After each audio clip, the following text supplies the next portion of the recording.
നന്നായിട്ട് മനസ്സിലായിട്ടുണ്ടാകും എന്ന് എനിക്ക് പ്രതീക്ഷയില്ല.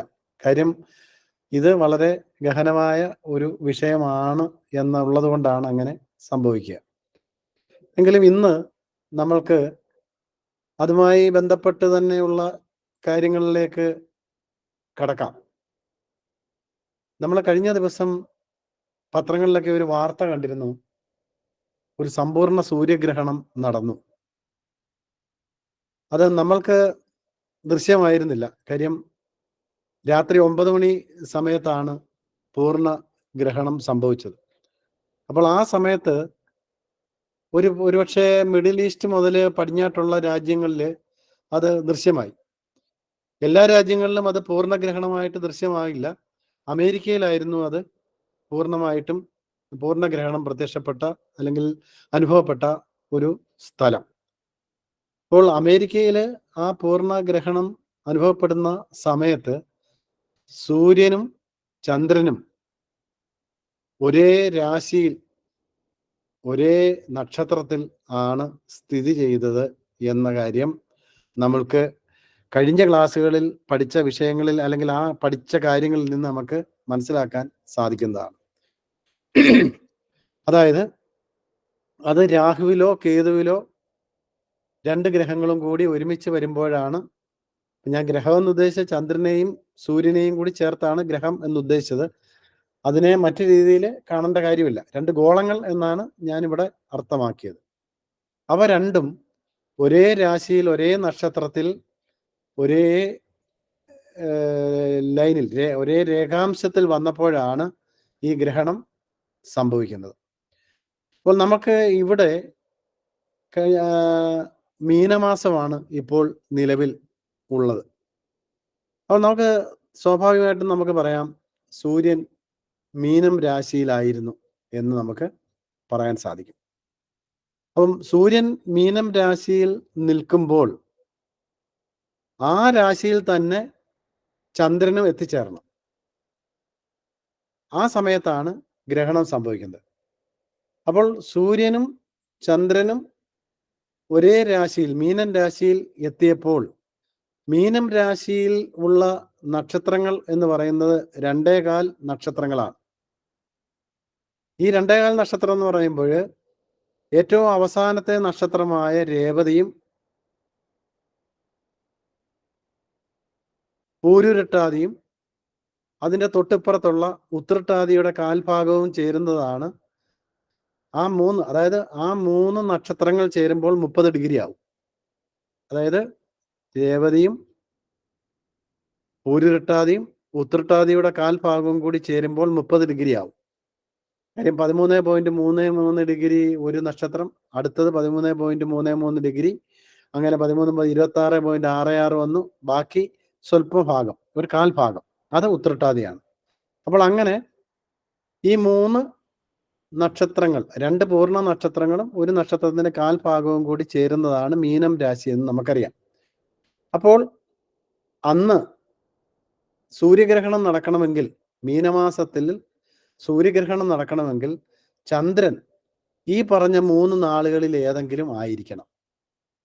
നിങ്ങൾ കലണ്ടർ എടുത്ത് നോക്കിക്കഴിഞ്ഞാൽ തീർച്ചയായിട്ടും നമ്മൾക്ക് ആ നാള് രേവതിയോ മറ്റോ ആണ് എന്ന് നമുക്ക് കിട്ടുന്നതാണ്.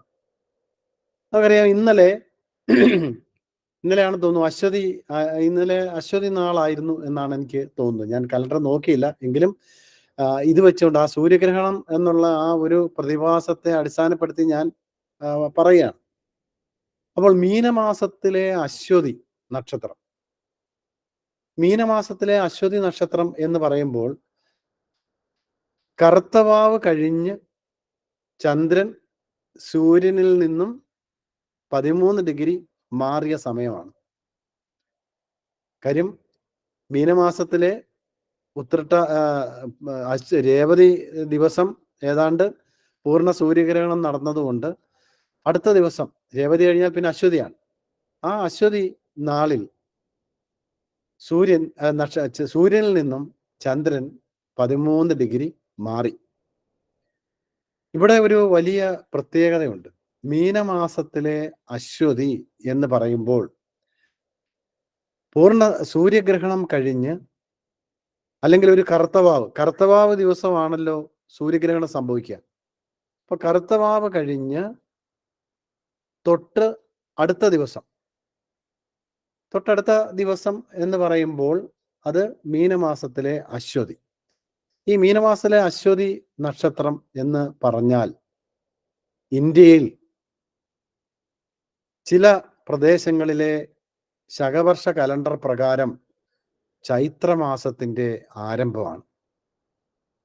ഇന്ത്യയിലെ ചില കലണ്ടറുകളിൽ, അതായത് ചന്ദ്രനുമായി ബന്ധപ്പെട്ട് ഉള്ള കലണ്ടറുകളിൽ ചൈത്രമാസത്തിന്റെ ആരംഭമാണ് ഇന്നലെ സംഭവിച്ചിരിക്കുന്നത്.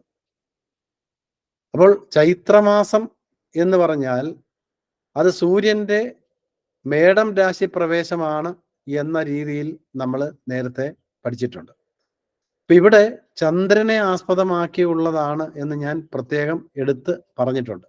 അപ്പൊ ചന്ദ്രനെ ആസ്പദമാക്കി വരുന്ന ചാന്ദ്ര സംയുക്തി മാസങ്ങൾ എന്ന് പറയുന്ന ഒരു വിഭാഗം മാസങ്ങൾ ഇന്ത്യയിലുണ്ട്.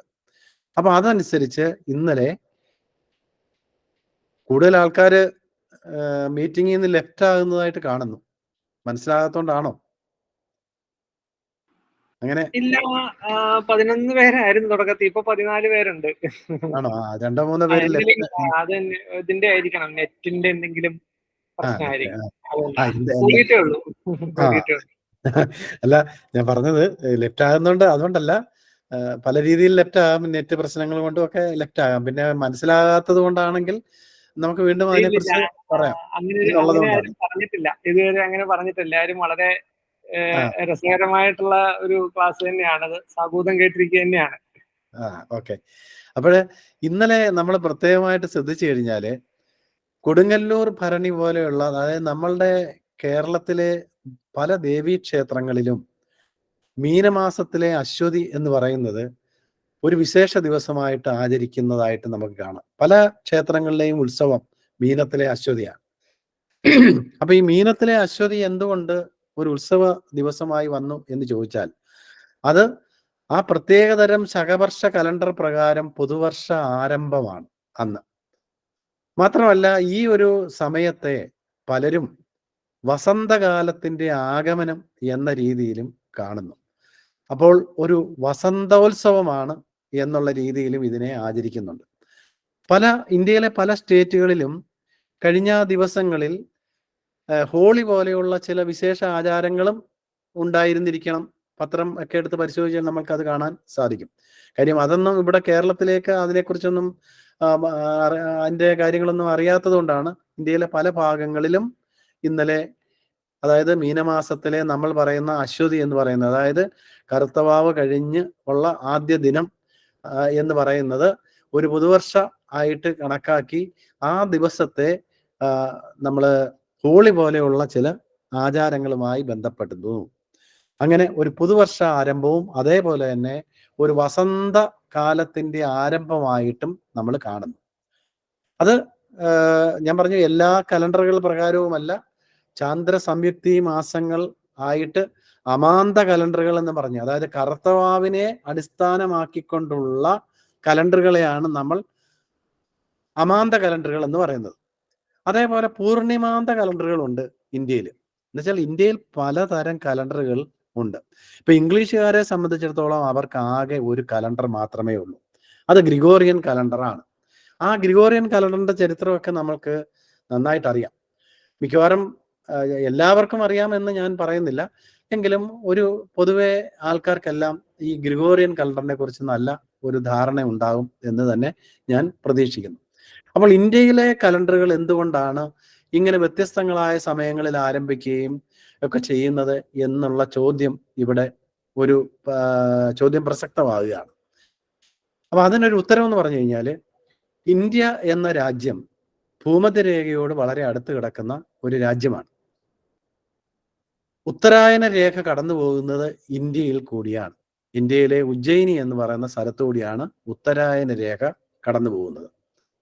അപ്പോൾ ഇന്ത്യക്കാരെ സംബന്ധിച്ചിടത്തോളം സൂര്യനെ നിരീക്ഷിക്കാൻ, നക്ഷത്രങ്ങളെ നിരീക്ഷിക്കാൻ, ചന്ദ്രനെ നിരീക്ഷിക്കാൻ ഏറ്റവും പറ്റിയ സ്ഥലമാണ് ഇന്ത്യ. വളരെ ആക്യുറേറ്റ് ആയിട്ട് നക്ഷത്രങ്ങളുടെ ഇടയിൽ കൂടി ഈ പറയുന്ന ഗോളങ്ങളെ നമ്മളിപ്പോൾ ജ്യോതിഷത്തിൽ ഉപയോഗപ്പെടുത്തുന്ന ബുധൻ, ശുക്രൻ, ചൊവ്വ, വ്യാഴം, ശനി, അതേപോലെ തന്നെ ചന്ദ്രൻ, സൂര്യൻ, പിന്നെ രാഹുകേതുക്കൾ, ഇവയെക്കുറിച്ച് വളരെ കൃത്യമായ മെഷർമെന്റ് എടുക്കാൻ സാധിക്കുന്ന ഒരു പ്രദേശമാണ് ഇന്ത്യ. അതുകൊണ്ട് തന്നെ ഇന്ത്യ വളരെ ചരിത്രാതീത കാലം മുതൽ തന്നെ ജ്യോതിശാസ്ത്രത്തിൽ വളരെ മുന്നേറിയിരുന്നു. അപ്പോൾ ഇന്ത്യയിൽ അതുകൊണ്ട് തന്നെ വ്യത്യസ്തങ്ങളായിട്ടുള്ള, അതായത് പല വിഭാഗം ആൾക്കാർക്ക് താല്പര്യമുള്ള തരത്തിൽ പലതരം കലണ്ടറുകൾ ഇന്ത്യയിൽ ഉപയോഗിച്ചിരുന്നു. അതായത് ചന്ദ്രനെയും സൂര്യനെയും കൂടി ബന്ധിപ്പിച്ചുകൊണ്ടുള്ള കലണ്ടറുകൾ ഇന്ത്യയിൽ വ്യാപകമായിരുന്നു വളരെ വളരെ വർഷങ്ങൾക്ക് മുമ്പ് തന്നെ. നമുക്കറിയാം, ഇസ്ലാമിക കലണ്ടർ എന്ന് പറയുന്ന കലണ്ടറുണ്ട്, ഹിജ്റ കലണ്ടർ. ഈ കലണ്ടർ ചന്ദ്രനെ മാത്രം ആശ്രയിക്കുന്ന ഒരു കലണ്ടറാണ്. നിങ്ങൾ അതിനെക്കുറിച്ച് ശ്രദ്ധിച്ചിട്ടുണ്ടാകും എന്ന് ഞാൻ പ്രതീക്ഷിക്കുന്നു. എന്ന് വെച്ച് കഴിഞ്ഞാൽ നമ്മൾക്കുള്ളതുപോലെ 365 ദിവസം ഈ പറയുന്ന ഇസ്ലാമിക് കലണ്ടറിന് ഇല്ല. അത് നിങ്ങൾ ശ്രദ്ധിച്ചുകൊള്ളണം. അതുകൊണ്ട് തന്നെ ആ കലണ്ടറിൽ ഋതുക്കളെ പറ്റിയുള്ള പരാമർശങ്ങളും ഇല്ല. കാര്യം അത് ചന്ദ്രനെ മാത്രം ആശ്രയിച്ച് പോകുന്ന ഒരു കലണ്ടറാണ്. എന്നുവെച്ചാൽ ഒരു കറുത്തവാവ് മുതൽ അടുത്ത കറുത്തവാവ് വരെയുള്ള സമയത്തെ ഒരു മാസമായിട്ട് കണ്ടുകൊണ്ട് മുന്നേറുന്ന ഒരു കലണ്ടറാണ്.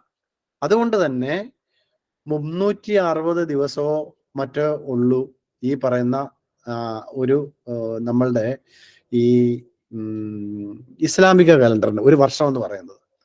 അപ്പോൾ ഓരോ വർഷം കഴിയും തോറും അവർക്ക് ഏതാണ്ട് 5-6 ദിവസത്തിന്റെ കുറവ് സൂര്യവർഷവുമായിട്ട് കമ്പയർ ചെയ്യുമ്പോൾ ആ 5-6 ദിവസത്തിന്, ഞാൻ അതിന്റെ കൃത്യമായ കണക്കുകൾ വേണമെങ്കിൽ അടുത്ത ഒരു ക്ലാസ്സിൽ ഞാൻ അത് കാണിച്ചു തരാം. എത്ര, അതായത് ഓരോ അതിന്റെ വളരെ മൈന്യൂട്ട് ആയിട്ടുള്ള ഡീറ്റെയിൽസ് ഞാൻ അടുത്ത ക്ലാസ്സിൽ വേണമെങ്കിൽ ഞാൻ പറയാം. നിങ്ങൾ ഇടയ്ക്കൊന്ന് ഓർമ്മിപ്പിച്ചാൽ മതിയാവും. അപ്പോൾ ഇപ്പൊ ഞാൻ അതിന്റെ ജനറൽ ആയിട്ടുള്ള ഒരു കാര്യമാണ് ഞാനിവിടെ പറയുന്നത്.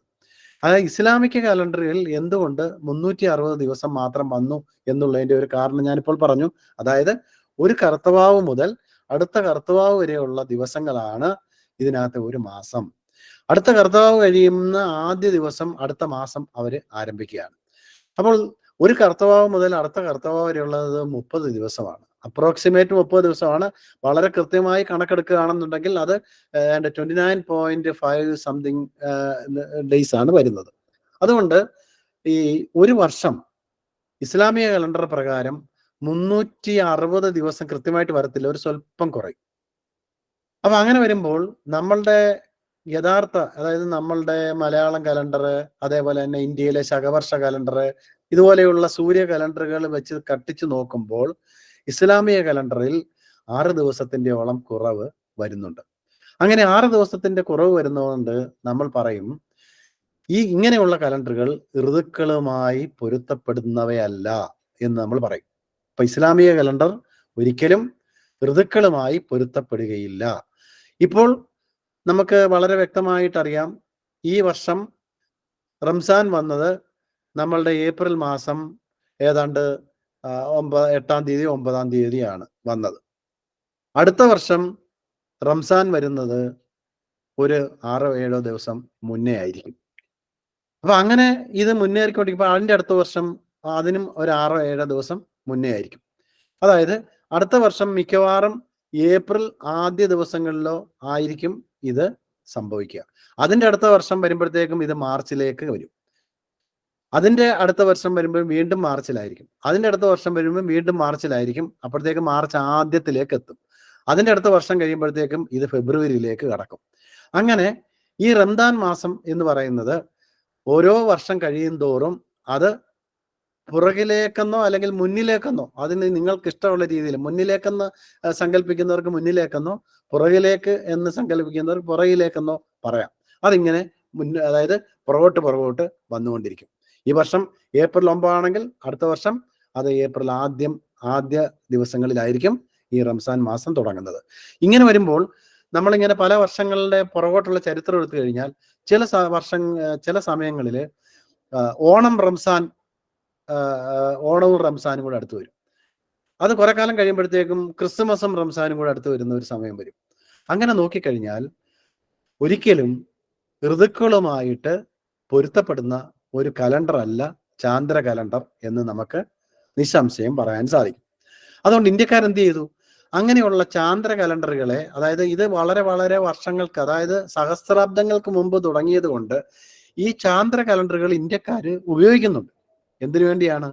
വിശേഷ ദിവസങ്ങൾ ആചരിക്കുന്നതിന് വേണ്ടി ഇത് ഉപയോഗിക്കുന്നുണ്ട്. ഇപ്പോഴും ശിവരാത്രിയും അതേപോലെ രാമനവമിയും കൃഷ്ണാഷ്ടമിയും ഒക്കെ എടുക്കുന്നത് പലപ്പോഴും ഇതേപോലെയുള്ള പഴയകാല ചാന്ദ്ര കലണ്ടറുകളെ അടിസ്ഥാനമാക്കി ആയിരിക്കും. എന്നാൽ ഇന്ത്യയിൽ കുറച്ചുകൂടി പരിഷ്കരിച്ച് ഈ ചാന്ദ്ര കലണ്ടറിനെയും സൗര കലണ്ടർ എന്ന് പറഞ്ഞാൽ നമുക്കറിയാം 365 ദിവസം ആചരിക്കുന്ന കലണ്ടറുകളെയാണ് സൗര കലണ്ടറുകൾ എന്ന് പറയുന്നത്.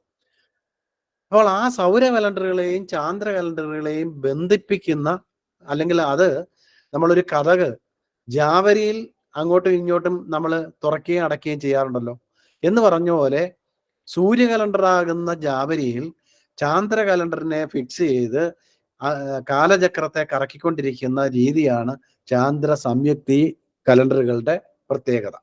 അങ്ങനെയുള്ള കലണ്ടറുകൾ വരുമ്പോൾ നമുക്ക് ഈ രാശിയും ഈ മാസവും തമ്മിൽ ബന്ധിപ്പിച്ച് നിർത്തുന്നതിന് നമുക്ക് ചില കടുങ്കൈകളൊക്കെ ചെയ്യേണ്ടി വരും. അതായത് ഓരോ വർഷവും ഞാൻ നേരത്തെ പറഞ്ഞു 6 ദിവസങ്ങളുടെയൊക്കെ വ്യത്യാസം ഈ പറഞ്ഞ രീതിയിൽ നമ്മൾ കണക്കാക്കുമ്പോൾ ഉണ്ടാകുമെന്ന് പറഞ്ഞു. ഈ 6 ദിവസത്തെ ഒക്കെ എടുത്തുകൊണ്ട് പ്രത്യേക രീതിയിൽ 4-5 വർഷം കൂടുമ്പോൾ ഈ കലണ്ടറിനെ അഡ്ജസ്റ്റ് ചെയ്യുന്ന ഒരു പരിപാടിയുണ്ട്. അതിന് അതിമാസങ്ങൾ ആചരിച്ചുകൊണ്ടാണ് നമ്മൾ ഈ ചാന്ദ്ര സംയുക്തി കലണ്ടറുകൾ ഉണ്ടാക്കിയിരിക്കുന്നത്. അതിമാസങ്ങൾ ആചരിച്ചുകൊണ്ട് 3-4 വർഷം കഴിയുമ്പോൾ ഈ ഈട്ടം കൂടുന്ന 6 എല്ലാം കൂടെ ചേർന്ന് 30 ദിവസമാകും. അപ്പോൾ അതിനെ നമ്മൾ എന്ത് ചെയ്യും? ഒരു അതിമാസം എന്നുള്ള രീതിയിൽ എടുക്കും. അങ്ങനെ അതിമാസങ്ങൾ എന്നൊക്കെ പറയുന്ന ആ സങ്കല്പങ്ങൾ പണ്ട് വളരെ വ്യാപകമായിട്ട് ഉപയോഗിച്ചിരുന്നു. ഈ അതിമാസങ്ങൾ പലപ്പോഴും നമ്മൾ മുഹൂർത്തങ്ങൾ നിശ്ചയിക്കുമ്പോൾ ഇതിനെ നമ്മൾ വർജ്യമാക്കാറുണ്ടായിരുന്നു.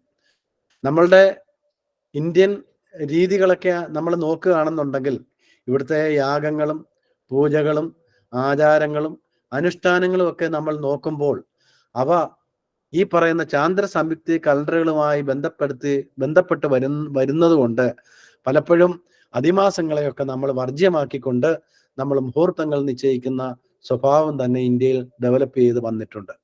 എന്നാൽ ഈ ചാന്ദ്ര സംയുക്തി മാസങ്ങൾ നമ്മൾ ഇതിനുവേണ്ടി ഉപയോഗിക്കുമ്പോഴും നമ്മൾക്ക് വളരെ വ്യക്തമായിട്ട് വേദകാലഘട്ടം മുതൽ തന്നെ നമുക്കറിയാവുന്ന ഒരു കാര്യമുണ്ട്.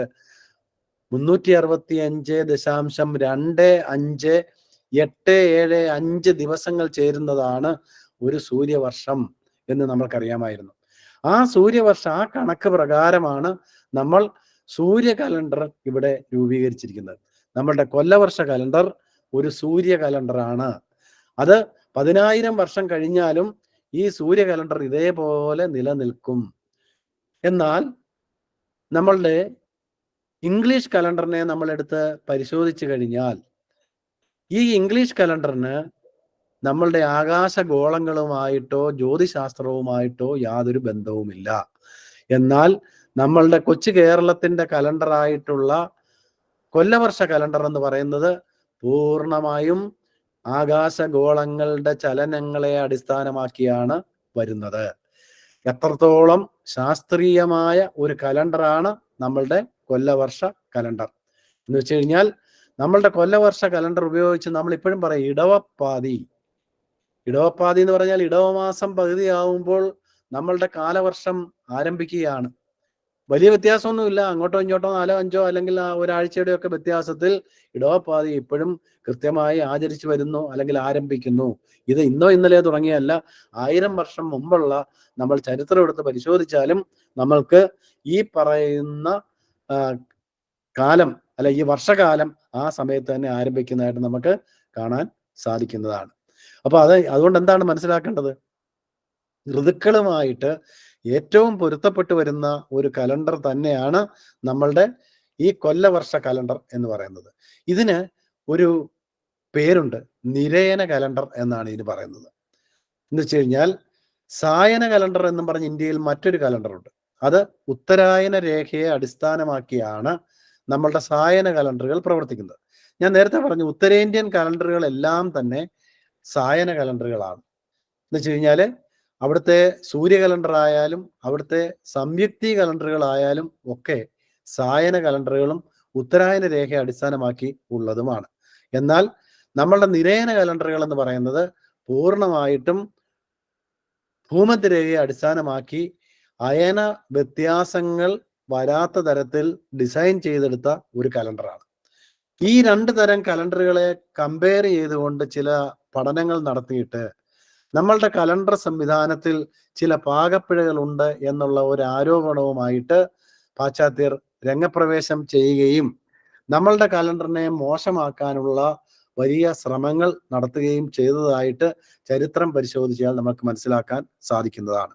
എന്നാൽ ഇതിൻ്റെ സത്യങ്ങളിലേക്ക് കടന്നു ചെന്ന് കഴിഞ്ഞാൽ സായന കലണ്ടറും നിരയന കലണ്ടറും രണ്ടും വ്യത്യസ്തങ്ങളാണ് എന്ന് നമുക്ക് മനസ്സിലാക്കാൻ സാധിക്കുന്നതാണ്. അപ്പം ഞാൻ പറഞ്ഞു വന്ന നമ്മളുടെ കൊല്ലവർഷ കലണ്ടറിനെ പോലെ കൃത്യതയാർന്ന ആകാശഗോളങ്ങളുടെ ഭ്രമണങ്ങളെ മാത്രം അടിസ്ഥാനമാക്കി മുന്നോട്ട് പോകുന്ന ഒരു കലണ്ടർ ലോകത്ത് വേറെ ഉണ്ടാകാനുള്ള സാധ്യത ഇല്ല. അത് എന്നുവെച്ചാൽ ഇന്ത്യയിൽ ഉണ്ട്, പക്ഷെ ലോകത്തെങ്ങും ഇങ്ങനെ ഒരു കലണ്ടർ ഇല്ല.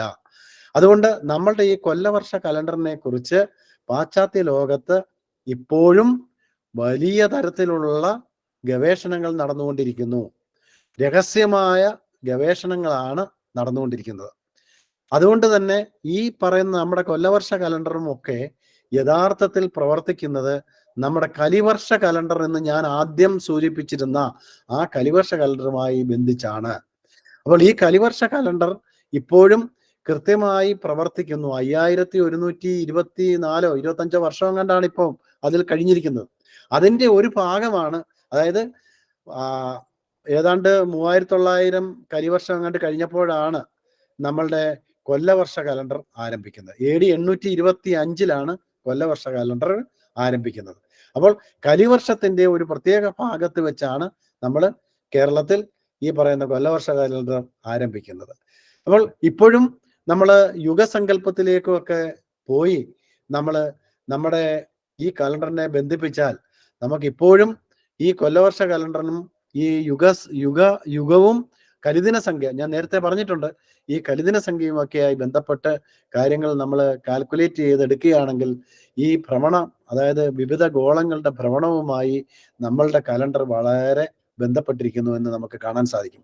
അതിൻ്റെ ഒരു ഉദാഹരണമായിട്ടാണ് ഞാൻ ആദ്യം തന്നെ സൂര്യഗ്രഹണം സംബന്ധിച്ച കാര്യങ്ങൾ പറഞ്ഞത്. മീനമാസമായിരുന്നു. മീനമാസത്തിലെ മീനം രാശിയിൽ, അതായത് നമുക്ക് 12 രാശികളിലായി 27 നക്ഷത്രങ്ങളുണ്ട്. ഈ 27 നക്ഷത്രങ്ങൾ എന്ന് പറഞ്ഞ രാശിചക്രത്തിന്റെ മേടം മുതൽ തുടങ്ങുന്നതാണ് എല്ലാം. അശ്വതി നക്ഷത്രം, അശ്വതി, ഭരണി, കാർത്തിക തുടങ്ങി കിഴക്ക് നിന്നും പടിഞ്ഞ്, അതായത് നമ്മളുടെ തലം, അതായത് ഈ അശ്വതി നക്ഷത്രം മുതൽ കിഴക്കോട്ട് പോയി ഭൂമിയെ ചുറ്റി താഴെ കൂടെ വന്ന് പടിഞ്ഞാറൂടെ വന്ന് വീണ്ടും അശ്വതിയിൽ എത്തിച്ചേരുന്ന ഒരു വലിയ വൃത്തം സങ്കല്പിച്ചു കഴിഞ്ഞാൽ ഈ 360 ഡിഗ്രിയെ 13.33 ഡിഗ്രി വെച്ച് ഭാഗിക്കുമ്പോൾ ഓരോ നക്ഷത്രങ്ങളെന്ന് കിട്ടുന്നു. 30 ഡിഗ്രി വെച്ച് ഭാഗിക്കുമ്പോൾ ഓരോ രാശികളെന്ന് കിട്ടുന്നു. അപ്പോൾ മീനം രാശിയിലെ ഉത്രട്ടാതിയുടെ അവസാന ഭാഗം, പൂരിട്ടാതി അല്ലെങ്കിൽ രേവതി, ഈ 3 നാളുകൾ വരുമ്പോൾ ചന്ദ്രൻ എത്തി കഴിയുമ്പോഴാണ് നമുക്ക് കറുത്ത വാവ് ഉണ്ടാകുന്നത്. അത് രാഹുകേതുക്കളുമായി ബന്ധപ്പെട്ട് കൃത്യമായി രാഹുവിലാണ് ഈ പറയുന്ന ചന്ദ്രന്റെ സ്ഥാനം എത്തുന്നതെങ്കിൽ, അല്ലെങ്കിൽ കേതുവിലാണ് ചന്ദ്രന്റെ സ്ഥാനം എത്തുന്നതെങ്കിൽ അന്ന് സൂര്യഗ്രഹണവും നടക്കുന്നതാണ്. അപ്പോൾ അങ്ങനെ ഒരു സൂര്യഗ്രഹണമാണ് കഴിഞ്ഞ ദിവസം അമേരിക്ക പോലുള്ള സ്ഥലങ്ങളിൽ ദൃശ്യമായ സൂര്യഗ്രഹണം.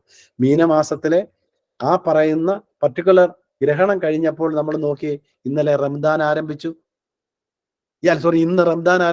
കാര്യം പിറ കണ്ടു, ഇന്നലെ പിറ കണ്ടു എന്നാണ് അവർ പറഞ്ഞത്. അതുകൊണ്ടാണ് ഇന്ന് റംദാൻ ആരംഭിച്ചത്. നമ്മളുടെ കാര്യങ്ങൾ ആലോചിച്ച് നോക്കി.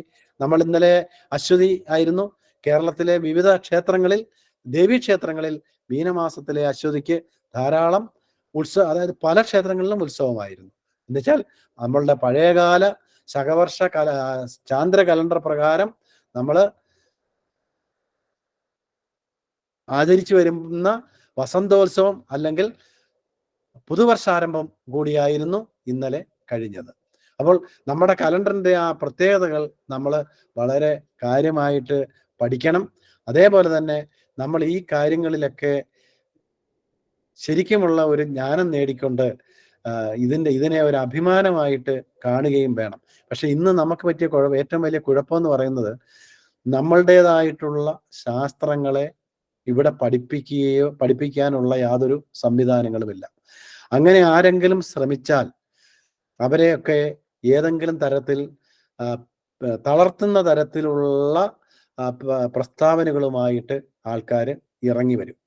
എന്നുവെച്ചാൽ ഇന്ത്യയുടെ എല്ലാ പുരാതനമായ ശാസ്ത്രങ്ങളും ഏറ്റവും മോശമായിരുന്നു എന്ന തരത്തിൽ വ്യാഖ്യാനിച്ച് ഇന്ത്യക്കാരന്റെ ആത്മാഭിമാനത്തെയും അതോടൊപ്പം തന്നെ അവന്റെ ആ ത്വര, അതായത് വീണ്ടും ശാസ്ത്രത്തിലേക്ക് ഇറങ്ങി പുതിയ പുതിയ കാര്യങ്ങൾ കണ്ടുപിടിക്കണം എന്നുള്ള ആഗ്രഹത്തെയും തല്ലിക്കെടുത്താൻ വേണ്ടിയാണ് ഇവിടെയുള്ള ഒരു വിഭാഗം ആൾക്കാർ ശ്രമിച്ചുകൊണ്ടിരുന്നത്. ഇത് പാശ്ചാത്യരായിട്ട് ഇവിടെ തുടങ്ങി വെച്ച വിദ്യാഭ്യാസ സമ്പ്രദായത്തിൽ സംഭവിച്ചു പോയ കാര്യമാണ്. എന്നുവെച്ചാൽ നമ്മളുടെ പരമ്പരാഗതമായിട്ടുള്ള എല്ലാ കാര്യങ്ങളും മോശമാണ്. നിങ്ങളൊന്ന് ആലോചിച്ച് നോക്കി, ഈ അടുത്ത സമയത്ത് നോബൽ സമ്മാനം പ്രഖ്യാപിക്കുകയുണ്ടായി. ഈ നോബൽ സമ്മാനം പ്രഖ്യാപിച്ചപ്പോൾ ഞാനത് ഒരിക്കൽ സംസാരിച്ചിരുന്നോ എന്ന് എനിക്കൊരു സംശയമുണ്ട്. എങ്കിലും ശങ്കരാചാര്യർ പണ്ട് കണ്ടെത്തിയ മായാവാദത്തിനെ സ്ഥിരീകരിക്കുന്ന തരത്തിലുള്ള ഒരു കണ്ടെത്തലിനാണ് ഇപ്രാവശ്യത്തെ നോബൽ സമ്മാനം കിട്ടിയിരിക്കുന്നത്. ഈ പ്രപഞ്ചത്തിലെ ദൃശ്യങ്ങൾ മിഥ്യയാണ് എന്നാണ് അദ്ദേഹം അന്ന് സ്ഥാപിച്ചത്, ശങ്കരാചാര്യർ. അതേ കാര്യം തന്നെയാണ് കുറച്ചുകൂടി വ്യത്യസ്തമായ ഒരു രീതിയിൽ ഇപ്പോൾ ഈ പറയുന്ന നോബൽ സമ്മാനം അർഹമായിട്ടുള്ള വിഷയവുമായി വന്ന ആള് നമ്മൾക്ക് മുന്നിൽ അവതരിപ്പിച്ചിരിക്കുന്നത്. അതാണ് ഞാൻ പറഞ്ഞത്, ഇന്ത്യയിലെ ധാരാളം ഗ്രന്ഥങ്ങൾ ഇപ്പോഴും വിദേശത്ത് പഠിക്കുന്നുണ്ട്, ഗവേഷണം നടക്കുന്നുണ്ട്. അതിൽ നിന്നും കണ്ടെത്തുന്ന പല കാര്യങ്ങളും അതിനെ വ്യത്യസ്തമായ ഒരു ആംഗിളിൽ വീണ്ടും ലോകത്തിലേക്ക് കൊണ്ടുവന്നിട്ട് ഇതിൻ്റെ മുഴുവൻ പിതൃത്വം അവർ തട്ടിയെടുക്കുകയാണ്. എന്നുവെച്ച് എല്ലാ കാര്യവും അമേരിക്കക്കാർ കണ്ടുപിടിച്ചത് ഇന്ത്യയിൽ നിന്നാണ് എന്ന് ഞാൻ ഒരിക്കലും പറയില്ല. പക്ഷെ ഇന്ത്യയിൽ നിന്നും പോയ പല കാര്യങ്ങളും ഇപ്പോഴും അവിടെ റിസർച്ച് ചെയ്ത് അത് കണ്ടെത്താനുള്ള ശ്രമങ്ങൾ നടന്നുകൊണ്ടിരിക്കുകയാണ്. പല ഘട്ടങ്ങളിലായി പലതും കണ്ടെത്തുന്നുണ്ട്. അങ്ങനെയുള്ള പല കാര്യങ്ങളും ഇന്ന് ലോകത്ത് അംഗീകരിക്കപ്പെട്ടിട്ടുണ്ട്. ഞാൻ ആദ്യം പറഞ്ഞിരുന്ന ഒരു പ്രധാനപ്പെട്ട കാര്യമുണ്ടായിരുന്നു, ഇൻഫിനിറ്റ് സീരീസ്, അനന്ത ശ്രേണി. ഇതൊക്കെ നമ്മളുടെ ഇന്ത്യക്കാരായിട്ടുള്ള പല ആൾക്കാരുടെയും ശ്രമഫലമായിട്ട് അതിൻ്റെയൊക്കെ ക്രെഡിറ്റ് ഇന്ത്യക്ക് തന്നെ കിട്ടിയിരിക്കുകയാണ്. ഇപ്പോൾ യോഗയുടെ കാര്യം പറഞ്ഞാലും യോഗ അന്താരാഷ്ട്ര തലത്തിൽ അംഗീകരിക്കപ്പെട്ട ഒരു കാര്യമായിട്ട് മാറിയിട്ടുണ്ട്. എന്തുകൊണ്ടാണ്?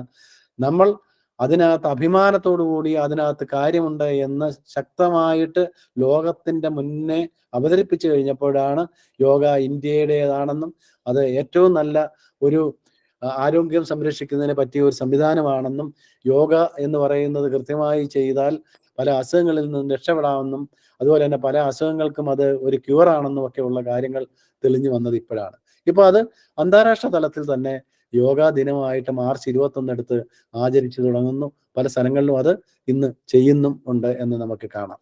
അതുപോലെ നമ്മളുടെ ആയുർവേദവും അതേപോലെയാണ്.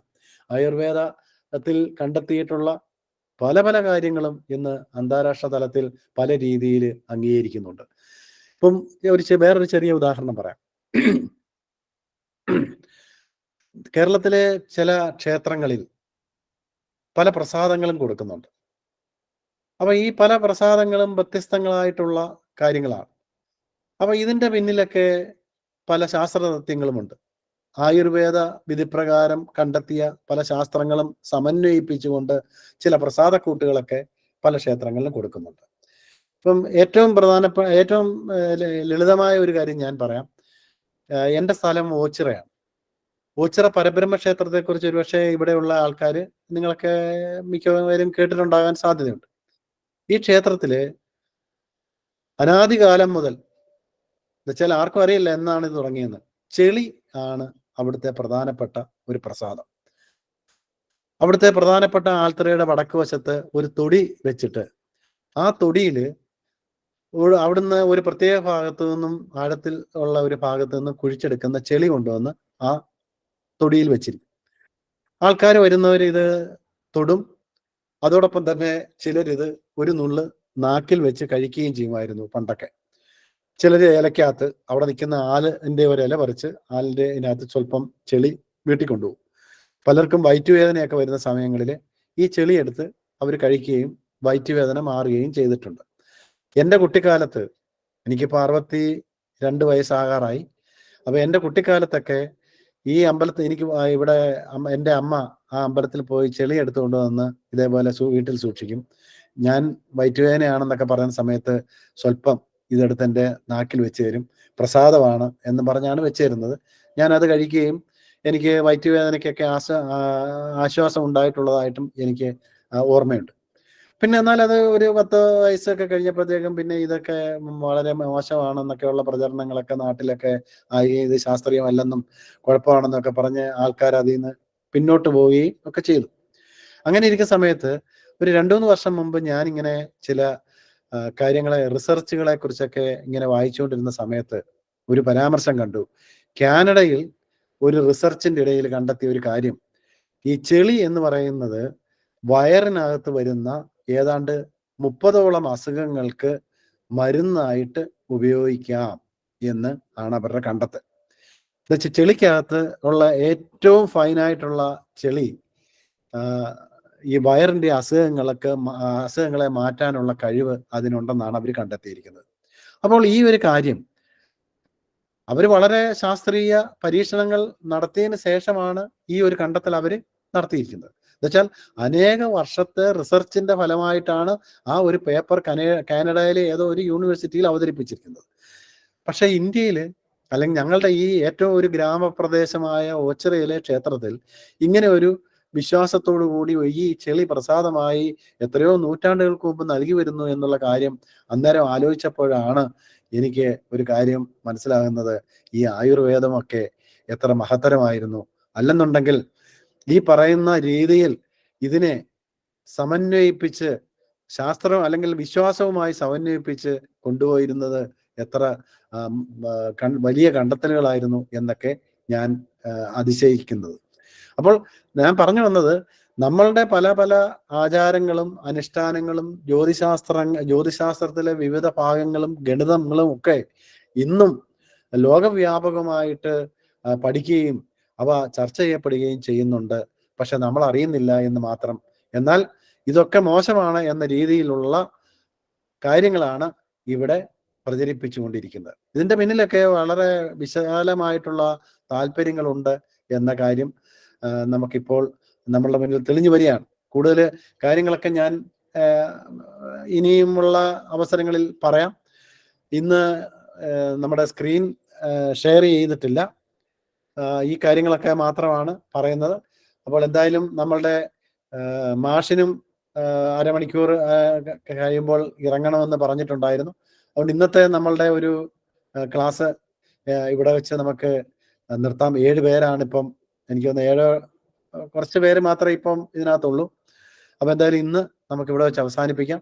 ഈ പറഞ്ഞ രീതി, അല്ലെങ്കിൽ ഞാൻ ഈ പറഞ്ഞ കാര്യങ്ങളിൽ എന്തെങ്കിലും എതിർപ്പോ അല്ലെന്നുണ്ടെങ്കിൽ ഇത് തെറ്റാണെന്നോ ഒക്കെ തോന്നുന്നവരുണ്ടെങ്കിൽ നമുക്ക് ഒരു സംവാദമായിട്ട് തന്നെ ഇതിനെ നമുക്ക് മാറ്റിയെടുക്കാം.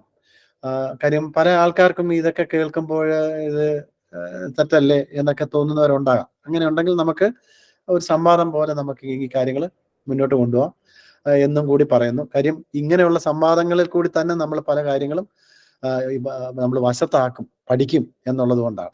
അപ്പോൾ ഇനിയുള്ള ക്ലാസ്സിൽ നമുക്ക് ആ കാര്യങ്ങൾ ചെയ്യാം എന്ന് അറിയിപ്പിച്ചുകൊണ്ട് നമുക്കിന്ന് ഇത് ഇവിടെ അവസാനിപ്പിക്കാം.